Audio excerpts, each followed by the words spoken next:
सासाराम के मुफस्सिल थाना क्षेत्र में जमुहार में यात्रियों से भरी बस और ट्रक के बीच भीषण टक्कर हो गई। हादसे में तमिलनाडु के एक यात्री की मौत हो गई, जबकि कुल 22 लोग घायल हो गए, जिनमें 9 महिलाएं और एक बच्चा शामिल है। सभी घायलों का अस्पताल में इलाज जारी है। रामगढ़ के कुजू उपी क्षेत्र के हाथमारा पोचरा के पास NH-33 पर अज्ञात ट्रेलर गाड़ी ने बाइक सवार को कुचल दिया। हादसे में बाइक सवार की मौत हो गई। टक्कर मारने के बाद ड्राइवर वाहन को लेकर फरार हो गया। ग्रामीणों ने मुआवजा और कार्रवाई की मांग को लेकर NH-33 पर जाम किया। पटना के सुल्तानगंज के मुसल्लेपुर हाट इलाके में हथियारबंद अपराधियों ने 2 सगे भाइयों को गोली मार दी। गंभीर रूप से घायल दोनों भाइयों को इलाज के लिए PMCH में भर्ती कराया, जहां सोनू कुमार नामक युवक की मौत हो गई, वहीं उसके भाई आकाश कुमार का इलाज जारी है। दरभंगा के लहरिया सराय थाना क्षेत्र के मदारपुर मोहल्ले में मोबाइल छीने जाने के विवाद ने अचानक हिंसक रूप ले लिया। दोनों पक्षों के बीच जमकर पत्थरबाजी हुई। घटना की सूचना मिलते ही पुलिस मौके पर पहुंची और स्थिति को नियंत्रित किया। वहीं पुलिस ने त्वरित कार्रवाई करते हुए अब तक 5 लोगों को गिरफ्तार कर लिया।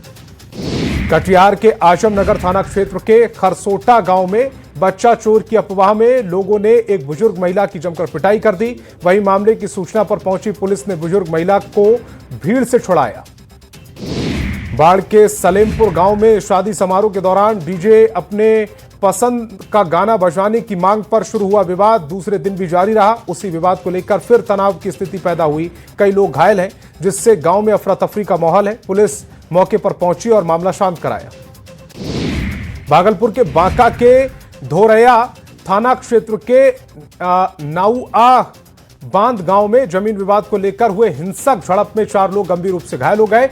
घायल हुए लोगों का जमीन को लेकर लंबे समय से पड़ोसी से विवाद चल रहा था, जिसको लेकर मारपीट हुई, जिसमें चारों लोग बुरी तरह से घायल हुए। घटना के बाद घायलों को अस्पताल में भर्ती कराया। गुमला के पालकोट थाना क्षेत्र के पंडरापानी गांव में डायन बिसाही के शक में 65 साल की वृद्ध महिला की टांगी से काटकर निर्मम हत्या कर दी गई। मृतका मंगरी देवी बघीमा के अंबाटोली गांव की रहने वाली थी और अपने एक रिश्तेदार के घर शादी में शामिल होने जा रही थी। मां की तबीयत खराब होने का आरोपी मानकर 2 भाइयों ने वृद्ध महिला की निर्मम हत्या की है। नालंदा के बिहार थाना क्षेत्र के निगमगंज स्थित मनीराम अखाड़ा के पास चोरों ने घर में घुसकर करीब 4 लाख रुपए की सामान की चोरी कर ली। घर खाली था, परिवार शादी के सिलसिले में अपने गांव गए थे, तभी चोरों ने घटना को अंजाम दिया। घटना की जानकारी मिलते ही पुलिस मामले की जांच में जुट गई। छपरा के मुफस्सिल थाना के हरिनारायण गांव में अपराधियों ने घर के बाहर एक युवक को गोली मार दी। पुलिस ने इस घटना के पीछे पुरानी रंजिश को कारण बताया। अपराधियों ने शिवम नामक एक युवक को उसके घर के बाहर गोली मार दी। गंभीर रूप से घायल युवक को छपरा सदर अस्पताल में भर्ती कराया। जमुई के सोनो थाना इलाके के मोगल चपरी गांव में मामूली विवाद के बाद रोटी बनाने वाले तवा से हमला कर साले ने बहनोई की हत्या कर दी। हत्या के बाद आरोपी तोता माझी मौके से फरार हो गया। मृतक का नाम कालीचरण माझी बताया जा रहा है, जिसकी उम्र 63 साल है। मौके पर पहुंची पुलिस ने शव को कब्जे में लेकर पोस्टमार्टम के लिए भेज दिया। बांका में रोहतास की युवती की हत्या कर शव को जंगल में दफनाने के मामले में पुलिस ने खुलासा किया। प्रिंस कुमार नामक युवक ने एक तरफा प्यार में अपने 2 दोस्तों के साथ मिलकर युवती की हत्या कर दी और शव को जंगल में दफना दिया। पुलिस ने मुख्य आरोपी और दोस्तों को गिरफ्तार कर लिया। रोहतास के मुफस्सिल थाना क्षेत्र के अटमापुर के पास सड़क के किनारे संदिग्ध स्थिति में एक राजमिस्त्री का शव बरामद हुआ। घटना के इलाके में सनसनी फैल गई। मृतक पश्चिम बंगाल का रहने वाला था। पिछले कई सालों से वो सासाराम के आसपास रहकर मकान बनाने का काम करता था। पुलिस मामले की जांच में जुट गई। बाढ़ अनुमंडल के मोकामा के FCI गोदाम में काम कर रहे एक मजदूर की संदिग्ध परिस्थितियों में मौत हो गई। घटना के बाद इलाके में सनसनी फैल गई और मजदूरों में भारी आक्रोश है। घटना के बाद पूरे गोदाम परिसर में सन्नाटा पसर गया। मृतक के परिजनों ने स्वास्थ्य व्यवस्था पर गंभीर सवाल उठाए। गोपालगंज अदालत में 5 साल पुराने हत्या मामले में 2 दोषियों को उम्र कैद की सजा सुनाई गई। साथ ही दोनों पर 1-1 लाख रुपए का जुर्माना भी लगाया गया। सजा सुनाए जाने के बाद दोनों दोषियों को कड़ी सुरक्षा के बीच जेल भेज दिया गया। बदलते मौसम के चलते सर्दी जुकाम वायरल फीवर जैसी समस्याएं बढ़ रही हैं। बढ़ते मरीजों की संख्या से अस्पतालों में काफी ज्यादा दबाव है। पटना IGIMS ने इमरजेंसी वार्ड में सभी बेड फुल हो चुके हैं। औरंगाबाद में फाइलेरिया की दवा खाने के बाद 35 से 40 वर्षों की तबीयत अचानक बिगड़ गई। बेचैनी, चक्कर और उल्टी की शिकायत के बाद आनन फानन में सीएचसी में भर्ती कराया गया, जहां उनका इलाज जारी है। मामला ओबरा प्रखंड के करसाव मिडिल स्कूल का है। जामताड़ा के नाला थाना क्षेत्र के पलास्थली के पास ईसीएल के बंद पड़े खदान से अवैध तरीके से खुदाई कर रहे 8 लोग चाल धंसने से मलबे के अंदर फंस गए। अवैध खुदाई करने के दौरान हादसा हुआ। स्थानीय लोगों ने रेस्क्यू ऑपरेशन चलाया, हालांकि घटना की आधिकारिक पुष्टि नहीं हुई। चाईबासा के सारंडा क्षेत्र में पुलिस ने नक्सलियों को बड़ी साजिश को नाकाम किया है। पुलिस ने सारंडा क्षेत्र में प्लांट हुए आईईडी बम को डिफ्यूज किया। सड़क पर घंटों तक वाहनों का आवागमन प्रभावित रहा। रांची में पहली बार विदेशी ड्रग्स एलएसडी बरामद की गई है। यह ड्रग्स कथित तौर पर नीदरलैंड से मंगाई गई और शहर में इसकी बिक्री की जा रही थी। मामले में पुलिस ने 2 आरोपियों को हिरासत में लिया। कार्रवाई सुखदेव नगर थाना क्षेत्र में की गई। हाजीपुर के गंगा ब्रिज थाना क्षेत्र के दीवान टोक में पुलिस ने शराब कारोबार के खिलाफ बड़ी कार्रवाई करते हुए आधा दर्जन शराब भट्टी को ध्वस्त किया है। एसडीपीओ सदर सुबोध कुमार के नेतृत्व में 20 लीटर से ज्यादा अर्धनिर्मित शराब को नष्ट किया गया। साथ ही 3 ड्रम तैयार देसी शराब को भी जब्त किया गया है।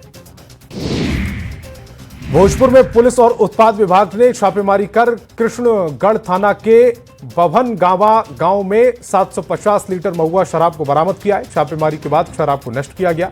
भोजपुर पुलिस और उत्पाद विभाग लगातार होली को लेकर शराब के विरुद्ध छापेमारी अभियान चला रहा है।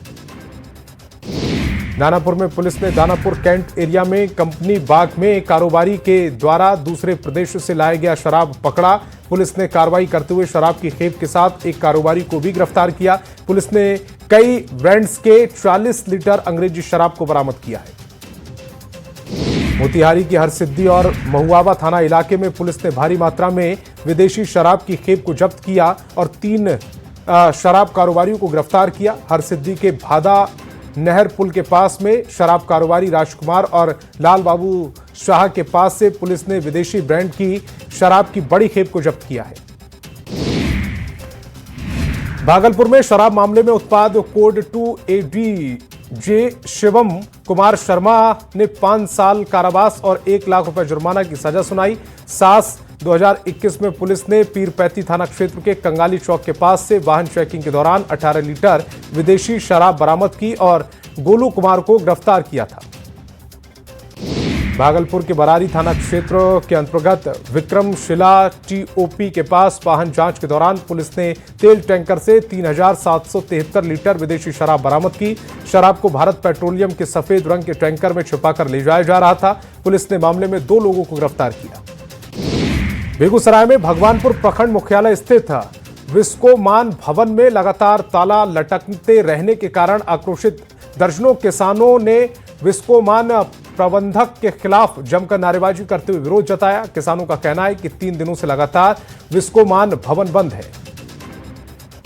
झारखंड के शराब घोटाला मामले की जांच अब और तेज हो गई है। मामले के तह तक पहुंचने के लिए राज्य की एंटी करप्शन ब्यूरो ने ईडी को 2 पन्नों का लेटर लिखा और अब तक की कार्रवाई का पूरा ब्यौरा मांगा। सूत्र बताते हैं कि एसीबी ने अपने पत्र में ईडी से यह स्पष्ट करने को कहा है कि झारखंड से जुड़े इस कथित शराब घोटाले में किन किन आरोपियों और संबंधित व्यक्तियों के खिलाफ जांच की गई। रांची के सेंट्रल यूनिवर्सिटी से तीसरे दिन भी सीबीआई की जांच जारी है। शिकायतकर्ता अमृत कुमार पांडे ने बताया कि उन्होंने सेंट्रल यूनिवर्सिटी के कई धांधली के मामले को प्रकाश में लाया। उन्होंने धांधली के मामले को लेकर प्रधानमंत्री से लेकर केंद्रीय एजेंसी तक को सेंट्रल यूनिवर्सिटी ऑफ झारखंड की शिकायत की। चाईबासा के मुफस्सिल थाना क्षेत्र के खूंटपानी गांव से 24 फरवरी को 4 साल के बच्चे की चोरी हो गई थी। परिजन और ग्रामीणों के मुताबिक उस दिन गांव के एक अज्ञात व्यक्ति देखा गया था। उसी व्यक्ति पर बच्चे को चोरी किए जाने की आशंका जताई जा रही है। पुलिस गांव में पहुंचकर ग्रामीणों के साथ बच्चे की खोजबीन की। पटना के फतुहा थाना क्षेत्र के नयका रोड स्थित मोहिउद्दीनपुर गांव के पास मामूली विवाद ने हिंसक रूप ले लिया। ई रिक्शा और स्कॉर्पियो के बीच हुई हल्की टक्कर के बाद ई रिक्शा चालक ने स्थानीय ग्रामीणों को बुलाकर स्कॉर्पियो सवारों पर जानलेवा हमला कर दिया। मारपीट में 2 लोग गंभीर रूप से घायल हो गए। नीट छात्रा मौत मामले में मनीष रंजन की जमानत याचिका पर सुनवाई करते हुए कोर्ट ने उन्हें राहत देने से इनकार किया। अगली सुनवाई 28 फरवरी को होगी। साथ ही अब तक की जांच पर उठ रहे सवालों में लापरवाही को लेकर सख्ती दिखाई, जांच अधिकारियों को फटकार लगाई और कहा कि क्यों ना आपके ऊपर ही केस दर्ज किया जाए।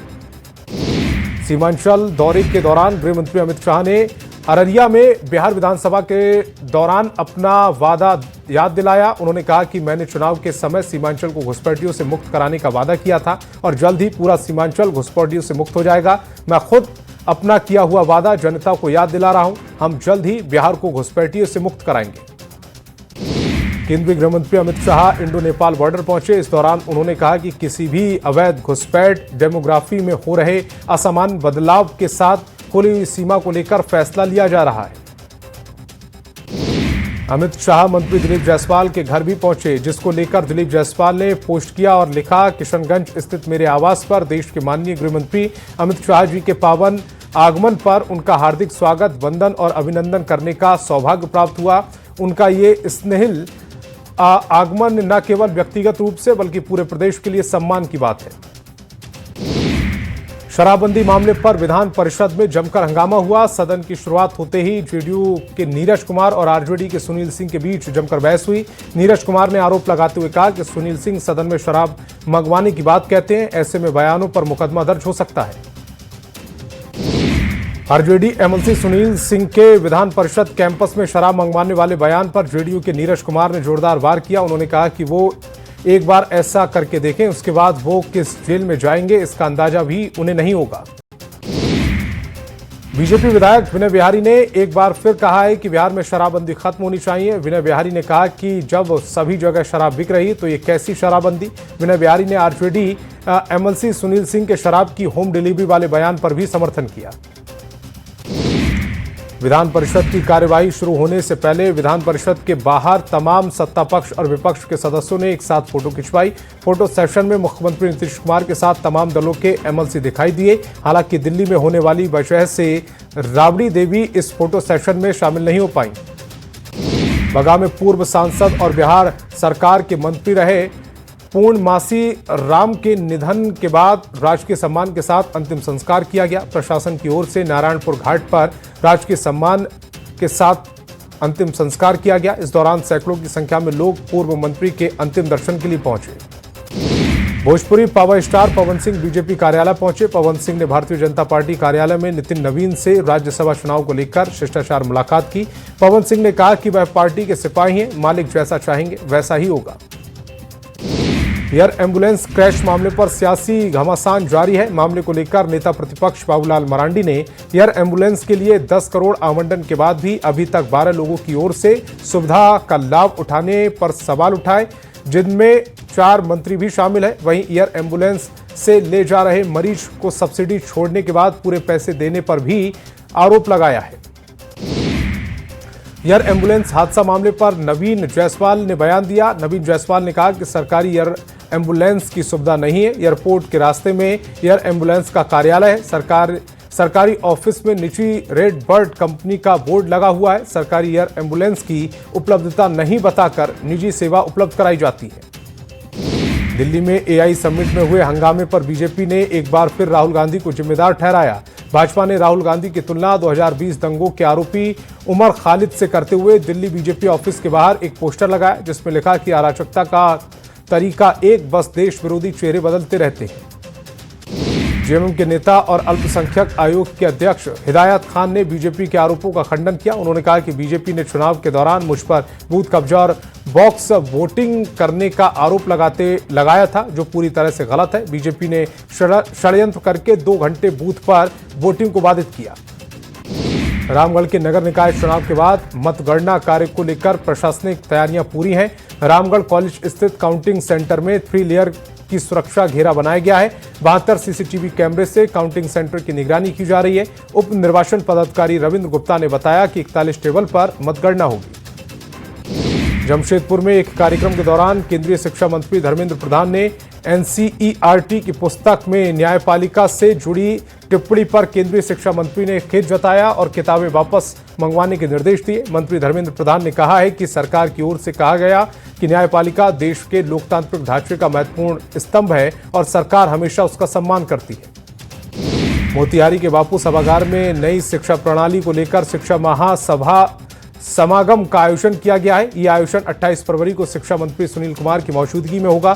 केंद्रीय विश्वविद्यालय के कुलपति प्रोफेसर संजय कुमार श्रीवास्तव ने कहा है कि पूरे देश के विभिन्न विश्वविद्यालय के कुलपति और छात्र शामिल होंगे। लखीसराय के DIG Rakesh Kumar police line पहुंचे और विभिन्न शाखाओं, स्टोर रूम एवं पुलिस अधीक्षक कार्यालय का निरीक्षण किया। निरीक्षण के दौरान उन्होंने पुलिस लाइन में उपलब्ध मूलभूत सुविधाओं की बारीकी से जांच की और व्यवस्था को दुरुस्त करने के लिए अधिकारियों को आवश्यक दिशा निर्देश दिए। बिहार पुलिस सप्ताह के तहत पकड़ी दयाल थाना पुलिस ने नशा मुक्ति एवं सड़क सुरक्षा जागरूकता को लेकर पैदल मार्च निकाला। कार्यक्रम का नेतृत्व डीएसपी कुमार चंदन ने किया। पैदल मार्च थाना परिसर से प्रारंभ होकर नेहरू चौक, शेखपुरवा रोड, ढाका रोड एवं लक्ष्मी रोड समेत लक्ष्मी रोड होते हुए वापस थाना परिसर में आकर समाप्त हुआ। गोपालगंज में यूजीसी कानून के समर्थन में विभिन्न छात्र और सामाजिक संगठनों ने मार्च निकाला। मार्च में बड़ी संख्या में छात्र छात्राएं शामिल हुए हैं। गोपालगंज में संभावित आपदाओं से निपटने की तैयारी को लेकर जिले के विभिन्न इलाकों में मॉक ड्रिल आयोजित की गई। इस दौरान एनडीआरएफ की टीम ने लोगों को भूकंप, आग और बाढ़ जैसी आपदा से निपटने के तरीके बताए। सिमडेगा में पुलिस ने होली और मतगणना के दौरान संभावित उपद्रवियों से निपटने के लिए तैयारी शुरू कर दी है। इसी के तहत सिमडेगा पुलिस ने मॉक ड्रिल किया। रामगढ़ के पतरातू प्रखंड के कठिया में आयोजित श्री श्री 1008 रुद्र महायज्ञ सह शिव परिवार प्राण प्रतिष्ठा के चौथे दिन यज्ञाचार्य ने 11 यशमानों द्वारा देव पूजन, भवन एवं आरती की है। देवघर में फाइलेरिया उन्मूलन अभियान को लेकर उप विकास आयुक्त ने सदर अस्पताल के सभागार में समीक्षा बैठक की। धनबाद में जिला निर्वाचन पदाधिकारी सह डीसी आदित्य रंजन ने मतगणना की तैयारी को लेकर वेयर हाउस का औचक निरीक्षण किया। सिमडेगा में जिला प्रशासन ने मतगणना को निष्पक्ष, पारदर्शी और शांतिपूर्ण ढंग से संपन्न कराने की तैयारी पूरी कर ली है। धनबाद के आईआईटी आईएसएम में जल्द क्रिटिकल मिनरल्स पर एमटेक कोर्स शुरू होगा। आईआईटी आईएसएम धनबाद ने 2026-27 सत्र में एमटेक स्तर पर क्रिटिकल मिनरल्स समेत 3 नए कोर्स शुरू करने का फैसला लिया। देवघर में खाटू श्याम को समर्पित फागुन शुक्ल पक्ष की रंग भरी एकादशी के मौके पर श्री श्याम कीर्तन मंडल ने 3 दिवसीय उत्सव का भव्य आयोजन किया है। रामगढ़ में श्री श्याम सेवा समिति ट्रस्ट ने रंग रंगीला फागुन महोत्सव के तहत भव्य निशान और शोभा यात्रा निकाली है। पलामू में होने वाली मतगणना को लेकर जिला प्रशासन ने निष्पक्ष और शांतिपूर्ण मतगणना के लिए 90 से अधिक पर्यवेक्षक, 170 से अधिक मतगणना सहायक और लगभग 400 से अधिक पुलिस जवानों की तैनाती की। मुंगेर के जमालपुर शहर में मारवाड़ी समाज ने पारंपरिक रूप से आयोजित खाटू श्याम की निशान यात्रा धूमधाम से निकाली। झांकी और धार्मिक ध्वज पताकाओं के साथ निकाली गई शोभा यात्रा में समाज की महिला पुरुषों ने बढ़ चढ़कर हिस्सा लिया। और वक्त